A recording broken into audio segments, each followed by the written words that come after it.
telefishinka caalamiga ee on cable TV ayaa xidhiidh u la sameeyay qaar ka mid ah 20 looyar ee u doodayay wiilashii Soomaalida ahaa ee iyaga lagu eedeynayay inay afduubteen markabkii Taiwan ee xeebta dalka Soomaaliya 2010 bishii Abriil ayaa telefishinka caalamiga ee on cable TV uu xafiisyadooda ku booqday si uu wax uga ogaado xaaladda guud ee wiilasha iyo waliba toddobada iyagu wali ku harsan jeelka ee daadoodu ay ka weyn tahay 18 jirka iyo waliba saddexdii la soo daayay ee iyagu daadoodu ay ka yarayd 18 waxaana lawyerka Andres warbixin TV-ga ka siinaya xaalka guud ee wiilasha. Ja, es ist also in Deutschland so, dass für die jungen Leute Jugendstrafrecht gilt und da geht es nicht so sehr um hohe Freiheitsstrafen, sondern es geht um Erziehung. Das steht im Mittelpunkt oder sollte im Mittelpunkt stehen.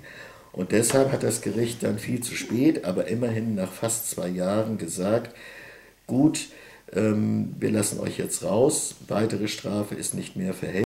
telefishinka caalamiga ee on cable TV uu ku sugnaa magaalada Hamburg ee uu ururinayay xogta dheeraadka ee ku saabsan wiilasha Soomaalida ee toddobada ee ku eedeysan falka burcadbadeednimo ayaa waxaanu la xidhiidhnay lawyer kale oo isyadana lagu magacaabo Gabriel. shalayto waxaan dalbanay ambiil aanu ku dalbanayno in wiilashaasi xidhan qaar la soo daayo. imika waxaa noo dhamaaday sanad iyo badh intii ay xabsiga ku jireen ee maxkamadana aanu ka doodaynay. maraanu weydiinay hadiiba uu xukun dhaco kadib sida laga yeeli doono marka xukunkooda ay dhammaystaanna waxaa Gabra ay ku jawaabtay waxa ay ku xidhan tahay xaaladda Soomaaliya.